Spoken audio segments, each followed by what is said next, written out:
É assim que a Alemanha pode ajudar a Ucrânia a recuperar a Crimeia. E tudo se resume a um míssil. Não tropas, não tanques, não sanções. Uma única arma alemã que poderia abrir um buraco na estratégia de guerra de Putin, literalmente. A ponte de Kerch, precioso elo da Rússia com a Crimeia ocupada, é mais do que uma estrada. É a artéria que mantém as forças russas abastecidas, reforçadas e entrincheiradas. Mas também é um alvo gigante e frágil, e a Ucrânia tem a arma perfeita para atingi-lo, o míssil Taurus. Mortalmente preciso, profundamente penetrante, podendo paralisar a logística russa com um único golpe. Porém, há um problema: a Alemanha não o enviará. Então, por que Berlim está hesitando? E esse míssil poderia realmente mudar a guerra? Analisemos a importância da ponte de Kerch para a Rússia e como sua destruição poderia auxiliar a Ucrânia a retomar a Crimeia. A ponte de Kerch é muito mais do que apenas uma infraestrutura conectando a Crimeia ao resto da Rússia. É a joia da coroa do presidente russo Vladimir Putin, construída a um custo de 3 bilhões e 700 milhões e inaugurada pessoalmente por Putin em 2018. Além de servir como rota civil, é a principal via logística de apoio às operações militares russas no sul. Segundo a inteligência militar ucraniana, cerca de 75% dos suprimentos militares para as tropas russas na Crimeia e no sul da Ucrânia passam por este único corredor. As forças russas na Crimeia mantêm cerca de 31 a 32 mil tropas com tanques e artilharia que dependem fortemente de reabastecimento constante. Rotas marítimas pelo Mar Negro estão cada vez mais vulneráveis aos drones navais da Ucrânia, com ao menos 24 ataques confirmados em navios russos desde 2022, incluindo o notório afundamento do navio almirante Moskva da frota do Mar Negro. As contagens reais de tropas são difíceis de verificar, pois a Rússia continua enviando mais soldados para a área, e a Ucrânia não tem uma presença de inteligência ideal. No entanto, a Crimeia provavelmente é um dos principais pontos de apoio da Rússia para aprofundar a invasão no Donbass. As forças russas da região só precisavam ir para o norte, para chegar à frente com terreno relativamente favorável e infraestrutura conectando a ex-região ucraniana ao resto do país. Mas a ponte que conecta a Crimeia ao continente é uma das únicas maneiras de entrar ou sair da península. Se as tropas russas quiserem contornar a linha de frente no território ucraniano ocupado, a Ucrânia desenvolveu capacidades de ataque de longo alcance, permitindo pressionar as forças russas dentro de seu território, mas enfrenta dificuldades em atingir alvos fora dele. Na maioria das vezes, os ataques de longo alcance da Ucrânia utilizaram munições de baixo rendimento, visando destruir edifícios menores ou danificar centros de comando e controle.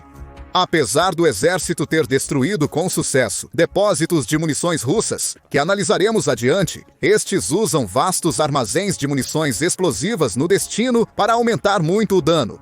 Em resumo, embora a Ucrânia possa realizar ataques de precisão e até tenha danificado a ponte em algumas ocasiões, destruí-la completamente era algo fora de seu alcance. Mas o míssil Taurus KEPD-350 pode ser o divisor de águas aguardado pela Ucrânia. O Taurus representa o auge da engenharia de mísseis alemã-sueca, um sistema especificamente projetado para penetrar alvos endurecidos com precisão sem precedentes. Aqui estão apenas alguns detalhes que você precisa saber sobre a arma para entender por que ela pode ser tão devastadora. O alcance efetivo do míssil é de aproximadamente 514,4 km, equiparando-se aos ataques de maior alcance realizados pela Ucrânia com drones menores e armas de patrulha. Porém, comparado a armas de ataque de precisão como os Atakuns ou Storm Shadow, o Taurus tem uma vantagem significativa de alcance. Isso se deve ao míssil usar um motor turbofan, que sopra mais ar do que o motor turbojato nos equivalentes do Reino Unido e da França. O turbofan torna o míssil mais eficiente energeticamente, aumentando muito seu alcance. Então temos o Mephisto de 481 kg, ou penetrador de múltiplos efeitos. Ogiva de carga em tandem altamente sofisticada e otimizada para o alvo. O fusível da ogiva essencialmente vem em 3 partes distintas. A carga precursora penetra concreto reforçado, aço ou outras defesas no alvo para abrir caminho para o resto do míssil. Em seguida, a carga penetradora usa sua própria energia cinética para explodir através de vários subníveis de edifícios ou penetrar mais fundo no concreto. Finalmente, o fusível inteligente do armamento detecta que o núcleo do míssil atingiu e detona a carga explosiva interna. Essa combinação mortal permite que o Taurus penetre e destrua alguns dos alvos mais protegidos e profundamente enterrados. No caso da Ponte da Crimeia, essa capacidade seria usada para destruir a estrada e os pilares da ponte. Embora a estrutura geral possa permanecer de pé, a estrada que liga a Crimeia à Rússia provavelmente ficaria inutilizável. Para um acerto bem-sucedido, o míssil possui 2 truques. Primeiro, é relativamente lento para uma arma de longo alcance, navegando a pouco menos de Mach 1. Contudo, compensa isso com diversos sistemas de orientação, como o sistema de posicionamento global, navegação inercial, baseada em imagem e módulos referenciados ao terreno. A combinação permite que o míssil mantenha uma abordagem furtiva, voando a apenas 30 metros do solo, rumo ao alvo.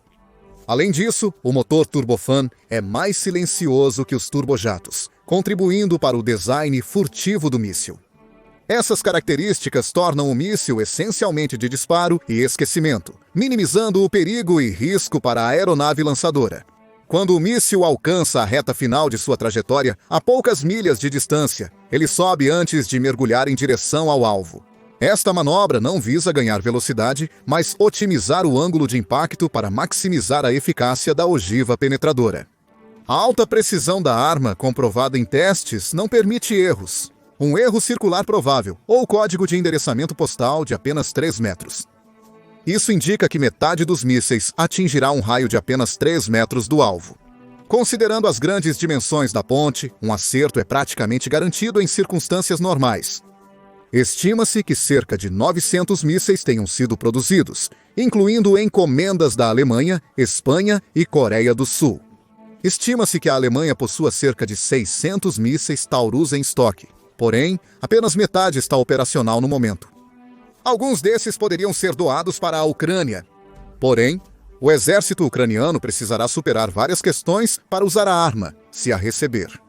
A Ucrânia precisa de uma força aérea confiável e aeronaves modernas capazes de utilizar plenamente o míssil de alta tecnologia.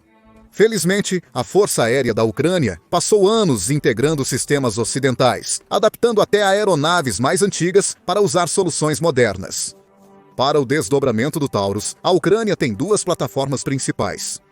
O primeiro é o Su-24 Fencer, um bombardeiro tático soviético. A Ucrânia possui cerca de 12 aeronaves previamente modificadas para carregar sombras de tempestade.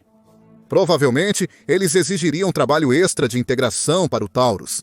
Segundo o diretor executivo da Taurus Systems, adaptar o míssil para o Su-24 levaria apenas alguns meses, tornando-o a plataforma mais viável, considerando a familiaridade dos pilotos ucranianos com seu manuseio e aviônicos. Então temos o F-16. Aliados ocidentais, como Holanda, Dinamarca, Noruega e Bélgica, prometeram cerca de 85 a 91 F-16 à Ucrânia. Apesar da compatibilidade técnica entre as aeronaves padrão da OTAN e o míssil Taurus, a integração completa deve levar um tempo considerável. A Taurus Systems estima que pode levar de 12 a 18 meses devido às necessárias atualizações de software e hardware. Ainda não está claro quantos desses jatos realmente chegaram na Ucrânia. Alternativamente, a Ucrânia pode desenvolver ou receber um lançador terrestre para o míssil. Não é a primeira vez que um míssil de implantação aérea é reaproveitado para lançadores terrestres. O Reino Unido enviou anteriormente um lançador improvisado montado em caminhão usando o ponto de fixação de um avião como base. No entanto, essas adaptações levam tempo e devem ser personalizadas para o míssil. E é possível que os projetos não se unam até 2025, mesmo que a Ucrânia receba os mísseis o mais rápido possível. Mesmo que a Ucrânia obtenha os mísseis e uma plataforma de implantação adequada, a Rússia não ficará de braços cruzados enquanto uma de suas principais infraestruturas é destruída. O Sistema Integrado de Defesa Aérea do país representa uma das redes mais sofisticadas do mundo. A doutrina militar da Rússia foca na defesa contra ataques, com poucas mudanças na postura em relação à OTAN, desde a era pós-soviética. o desenvolvimento e produção do país focava-se mais em defender-se contra uma suposta invasão iminente da OTAN do que em sustentar uma ofensiva como a da Ucrânia. Isso nunca ocorreu, deixando a Rússia mal posicionada para uma guerra ofensiva na Ucrânia. Porém, o país ainda manteve muitos sistemas antiaéreos para utilizar. O principal tipo de defesa antiaérea é o S-300 e sua variante atualizada, o S-400. O primeiro era considerado um dos sistemas defensivos mais potentes de seu tempo. Porém, com sistemas de longo alcance mais eficazes e a guerra eletrônica prevalecendo, o tempo passa rapidamente. Isso faz do S-400 a principal defesa antiaérea da Rússia contra ataques de longo alcance. Mesmo assim, o S-400 continua sendo um dos melhores sistemas antiaéreos do mundo. Não é por acaso que a Rússia não vendeu muitos desses sistemas no exterior. O desempenho do sistema indica que a Rússia aposta em uma vantagem esmagadora. Pelo menos no que diz respeito a negar ao inimigo a chance de exercer superioridade aérea. O S-400 se destaca por seu alcance extremo. Seu alcance de detecção de radar é de cerca de 300 quilômetros, com um alcance de engajamento de cerca de 240 milhas. Além disso, o S-400 é teoricamente capaz de engajar múltiplos alvos simultaneamente, permitindo, ostensivamente, sua defesa contra um ataque de saturação. O S-300, devido à sua idade, está sendo complementado e, em algumas unidades, substituído pelo mais novo sistema, S-300. E 50 o S-300. E 50 oferece melhor direcionamento contra mísseis de cruzeiro e aeronaves. Seu alcance máximo de 120 km é, na verdade, menor do que o de certas variantes do S-300, como o S-300 ponto de múltiplas unidades, que pode alcançar até 195 km. Como o S-350 entrou em serviço recentemente, é improvável que a Rússia tenha construído uma infraestrutura de suporte extensa ou o tenha implantado amplamente. Ao longo da frente, temos o Pantsir S-1, um sistema de defesa de ponto de curto alcance diferente do S-400. Ele usa duas metralhadoras antiaéreas automáticas de 2 canos 2A3HM e pode ser equipado com uma dúzia de contêineres de mísseis, cada um contendo um míssil Superfície AR-57 E-6 e comandado. O Pantsir S-2 é uma versão melhorada, com 2 radares de rastreamento facial para aperfeiçoar o alcance e a precisão do sistema. Isso resulta no Pantsir S-1, tendo um alcance efetivo de engajamento de mísseis de cerca de 20 km. As versões atualizadas S-1M e S-2 alcançam até 30 km, enquanto a variante mais avançada, Pantsir S-40M, amplia o limite para cerca de 40 km, embora ainda não seja amplamente utilizada.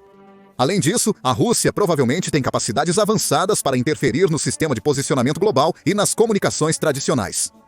Isso ocorre porque a Ucrânia não consegue aproveitar ao máximo seus drones, que usam sistema de posicionamento global e sinais de rádio para navegação e manobra. Supõe-se que a Rússia esteja usando a tecnologia de interferência da China, já que esta é a maior produtora de drones do mundo e provavelmente desenvolveu contramedidas para eles também. Mas todas essas defesas têm algumas fraquezas. Lembre-se que o Taurus desliza em altitudes incrivelmente baixas, geralmente abaixo da detecção de radares tradicionais. Assim, o míssil pode ser totalmente invisível ao radar durante boa parte de sua trajetória de voo. Se a Rússia não detectar o lançamento inicial do míssil antes que ele atinja uma altitude operacional, provavelmente será tarde para uma contramedida eficaz. Além disso, as forças ucranianas degradaram sistematicamente a rede antiaérea russa através de ataques precisos. Inteligência estima que a Rússia perdeu cerca de 24 radares de defesa aérea de alto valor e 17 nós de comando até o final de 2024. Relatórios indicando que a Ucrânia danificou ou destruiu o S-400 na Crimeia reforçam sua capacidade de realizar ataques precisos em sistemas que deveriam ser praticamente imunes a eles. Desde que recebeu capacidades de ataque de precisão ocidentais, a Ucrânia executou o que analistas militares descrevem como uma campanha de supressão das defesas aéreas do inimigo, de acordo com o manual. Essa estratégia não foi aleatória, mas segue uma sequência intencional. coleta de inteligência usando uma combinação de inteligência por satélite ocidental e drones indígenas para localizar nós. Chave 2. Guerra eletrônica, empregando interferência para cegar temporariamente os sistemas de radar. 3. Operações de isca empregando enxames de drones para acionar ativações de radar, revelando posições. 4. Ataques de precisão visando sistemas identificados com High Mobility Artillery Rocket System Storm Shadow, ou ataques de drones. O destaque tem sido o sucesso da Ucrânia em atingir depósitos de munição. Os sistemas de defesa aérea russos requerem mísseis especializados. O Forte N-6E para o S-400 e o 9M96E para o S-350 ou S-400. A fabricação rápida não é possível devido às sanções que restringem a disponibilidade de componentes. Portanto, o sucesso da Ucrânia está em realizar ataques de longo alcance em munições-chave. Os depósitos em 2024 e 2025 evidenciaram os esforços para impedir que a Rússia montasse uma defesa adequada. A Ucrânia atingiu ao menos 11 depósitos, sendo o mais recente com cerca de 100 mil toneladas de munições, incluindo mísseis antiaéreos. Então, com as defesas russas enfraquecendo, por que a Alemanha ainda não forneceu à Ucrânia a capacidade crucial de usar o míssil Taurus KE-PD-350? A Alemanha tem se mostrado relutante em seu apoio militar à Ucrânia. Após demonstrar que a Ucrânia poderia se defender efetivamente e que a Rússia falhou nos ataques iniciais, a OTAN percebeu que financiá-la seria um investimento valioso para conter a agressão russa. Assim, as doações da OTAN continuaram aumentando, especialmente no final de 2022. O apoio da Alemanha à Ucrânia quase dobrou após o país substituir a Rússia como principal fornecedora de gás e petróleo por outros parceiros. Isso obrigou a Rússia a buscar financiamento em outro lugar, deixando-a à mercê da China, com possíveis consequências devastadoras a longo prazo. No entanto, o chanceler em fim de mandato, Olaf Scholz, rejeitou consistentemente as transferências de Taurus para a Ucrânia, citando 3 preocupações principais, sendo a primeira o risco de que permitir ataques profundos no território russo pudesse desencadear um conflito mais amplo. Especialmente considerando a postura vocal de Putin sobre a OTAN e a Ucrânia, cruzando repetidamente linhas vermelhas imaginárias durante a guerra. Contudo, a maioria das ameaças se mostrou infundada, tornando-as pouco significativas. A Rússia não intensificou seus esforços para capturar a Ucrânia, além de testar um míssil balístico e implantar armas já disponíveis. Considerando a natureza e as consequências da guerra, é surpreendente que a Rússia tenha se contido em relação a algumas de suas armas mais potentes e não tenha se preparado adequadamente para a invasão inicial em fevereiro. Além disso, a Alemanha temia que os mísseis não seriam eficazes devido ao poder aéreo limitado da Ucrânia. Especialmente no início da guerra, quando o país só tinha jatos da era soviética. Havia preocupações de que fornecer mísseis potentes à Ucrânia irritaria a Rússia, mesmo que a Ucrânia não pudesse fazer muito com eles.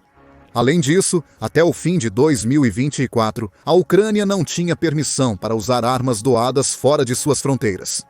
Mísseis de longo alcance, como Atacams e Storm Shadows, foram limitados a ataques de precisão nas regiões ocupadas da Ucrânia ou contra a marinha russa na costa ucraniana. Apesar da relutância inicial, a Alemanha decidiu apoiar a Ucrânia e reformar ambiciosamente seu exército, a fim de aumentar suas chances. Isso foi marcado por finalmente atender ao limite de gastos com defesa, recomendado pela OTAN em 2024, alocando mais de 2% de seu produto interno bruto para a defesa nacional. Ao mesmo tempo, a Alemanha introduziu reformas constitucionais para contornar seus estritos limites de dívida para gastos com defesa que excedem 1% do produto interno bruto, garantindo investimento militar a longo prazo. Em paralelo, o governo anunciou um fundo de infraestrutura separado de 500 bilhões de euros para modernizar as redes de energia, transporte e digitais, sinalizando uma mudança mais ampla rumo à resiliência estratégica interna e externa. A eleição federal alemã de fevereiro de 2025 trouxe uma mudança significativa, com a União Democrata Cristã de Friedrich Merz conquistando a maioria dos assentos. As declarações de Merz, novo chanceler, sinalizam possível mudança de política em relação à Ucrânia. Merz criticou repetidamente a hesitação de Schultz sobre as transferências de turistas. Com a pluralidade conquistada, seus comentários mais recentes focaram em dar à Ucrânia acesso aos mísseis Taurus. Conforme Merz, as forças ucranianas devem ser capazes de antecipar a situação. Até agora, Putin reagiu mal a propostas de paz sem demonstrações de força, e o envio de mísseis Taurus mudaria o cenário a favor da Ucrânia, ainda que pouco. Esta posição está alinhada com a plataforma de segurança de Merz, que defende, entre outras coisas, o aumento dos gastos com defesa da Alemanha, atualmente em 2,1% do produto interno bruto.